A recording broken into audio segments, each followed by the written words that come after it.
ليل داخلي مشهد بعد 20 سنة وانا قاعد انا وابني وبقول له انت ما عشتش الحقبة بتاعت ايجيبست. احنا الجيل اللي اتولد مع النت. انا شوقي، احنا لازم نعمل حاجه جديده، حاجه ما حدش عملها قبل كده.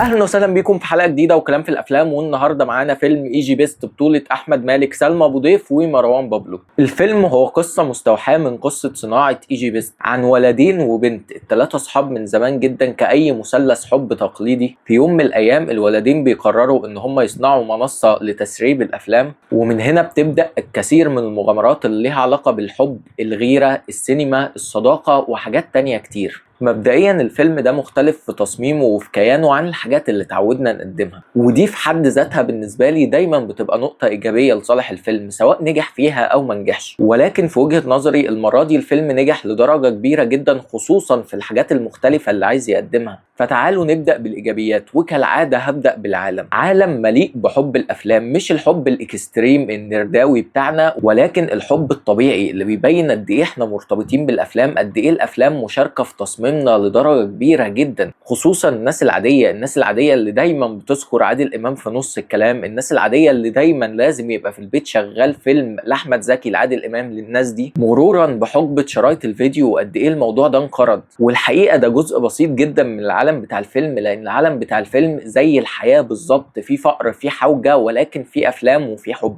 وطبعا في صداقه. وهنا نيجي للجزء بتاع القصه بتتقسم لنصين. اتذكرت حاجه كده، النص الاول وده بالنسبه لي اكتر نص معمول حلو، اكتر نص مثير للاهتمام جدا، وفيه مغامرات كتير حلوه ومخلياه نص مثالي بكل تاكيد. والنص التاني النص التقليدي اللي قد يكون بيضمن الناس العادية. النص التاني لذيذ مش وحش، ولكن النص الأولاني عبقري. هي قصة صعود كاملة، فيها شغف، فيها حب، فيها قلق، فيها توتر، فيها كل حاجة ممكن تحتاجها. حرفيا ممكن تعتبر النص الأول من الفيلم فيلم لوحده. ومش بس كده، ده هيبقى فيلم حلو جدا وفيه بصمات كتير مختلفة وشبه أفلام كتير أجنبية احنا بنحبها. في أحداث كتير مفاجأة، في إفيهات وكوميديا تموتك. النص الأول بتاع الفيلم ده عالم لوحده، وهو عالم السينما بكل تأكيد، عالم ممتع موتر مليء بالتفاصيل والخدع الرهيبة. وبيخدم على كل ده في النص الأول مونتاج وكادرات حلوة جدا ومبتكرة لأقصى حد. لو جينا للتمثيل فطبعا عندك أحمد مالك بأداء تمثيلي جبار كالعادة، ومحدش ينكر إن ميشيل ميلاد شايل الكوميديا وجاري بيها لوحده. بالمناسبة الإفيهات في الفيلم ده التايمنج بتاعها جبار ومكتوبة حلوة قوي. أخيرا السرد بتاع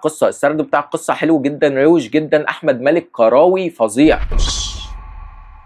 اشتريت. لو جيت تتكلم بقى على المخاطرات اللي خاضها الفيلم واللي عايز يجرب فيها ويقدم حاجات جديدة، فانت مبدئيا هتبدأ بالقصة. قصة مش متعودين نسمع عنها كتير، مش متعودين نخش العالم ده كتير. حكايات الصعود وحكايات المحاولة وحكايات الأفكار دي بقالها كتير مش سكتنا، ومع ذلك دخلنا وحاولنا فيها بمنتهى الجرأة مع شباب كتير جدا. الفيلم ما فيهوش حد غير الشباب، ما فيهوش اسم كبير يشيل، وطبعا ثنائي البطولة مروان بابلو. فانت عندك واحد عنده جماهيرية، ولكن دخوله في عالم السينما بدور كبير زي ده هو مخاطرة بكل تأكيد. وهنا نروح بقى للسلبيات. الناس بتشوف قصتنا بيجي في دماغها سرقه وفلوس ونصب، بس في الحقيقه هي قصه عن الحب والصحاب.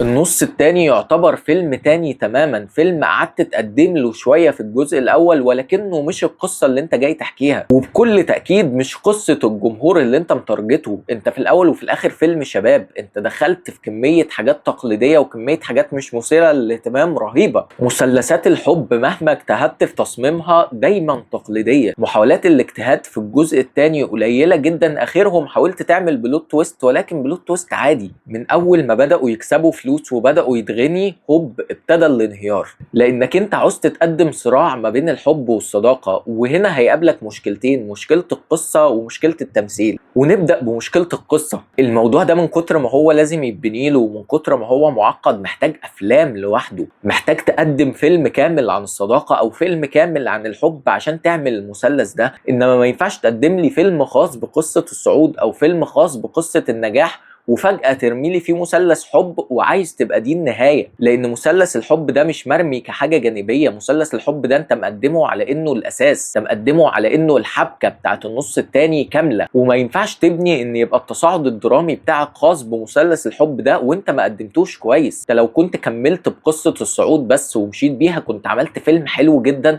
ويخاطب الشباب ويكلمهم ويبقى الفيلم المفضل بتاعهم، ولكن التقليدية كسبت. اضطريت لسبب لا يعلمه الا الكاتب انك انت تقدم صراع ما بين الحب والصداقة، وده ما كانش انجح حاجه. مليان تصرفات غير منطقيه، موائمات، كروته، كليشيهات، كميه حاجات شفناها في 100 حاجه قبل كده. واللي يزعل فعلا ان الفيلم بتاعك كان ماشي حلو قوي، ليه تعمل فيه كده؟ وهنا نيجي لجانب التمثيل. سلمى ابو ضيف شخصيتها لا تحتمل كل الحاجات دي. سلمى ابو ضيف شخصيتها مش مكتوبه كويس. لو ده العمل الوحيد اللي انا شفته لسلمى ابو ضيف كنت قلت لك ما بتعرفش تمثل، بس انا عشان شفت سلمى ابو ضيف في حاجات تانية كتير فبقول لك ان الفيلم مكتوب وحش. الفيلم مش مديها مساحه ان هي تمثل. يعني بالبلدي كده اما اجيب لك واحده بتعيط من غير ما اكون مقدم لك اسباب عياطها هتحس ان هي بتفيك العياط مهما كان الممثل اللي قدامك مين. وده الجانب المؤسف تماما في شخصيه مروان بابلو.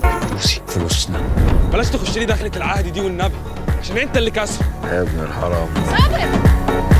عنده تحديات تمثيليه كتير، عنده مشاعر كتير المفروض يقدمها، صداقه، حب، غدر، خيانه، كميه حاجات المفروض يقدمها لوحده صعبه جدا. ناهيك ان في الثقافه المصريه اتقدم شبه شخصيته كتير محفورين في ذاكرتنا. يعني شخصيه مروان بابلو دي في عالم موازي كانت مرزوق الكوتش عادل امام. انت متخيل يعني ايه تدي شخصيه لواحد عمل شبهها عادل امام، وواحد دي اول ادواره واول ادواره شبه بطوله؟ صعب جدا يا جدعان. رغم ان اداؤه في اغلب الفيلم ما كانش وحش خصوصا في النص الاول، ولكن الحمل تقيل جدا عليه. الشخصيه كتابيا تقيله وكانت محتاجه ممثل متمرس. هو ما اداش وحش بس ما اداش حلو، الدور كبير جدا عليه. واخيرا في السلبيات برضو فكره 5 دقايق والم الورق، اقدم لك شخصيه المفروض ليها نفوذ وشخصيه المفروض ذكيه وفجاه اخليها تغلط غلطه غبيه جدا عشان عايز اقفل الفيلم. حصلت تقريبا في 35 فيلم السنه اللي فاتت.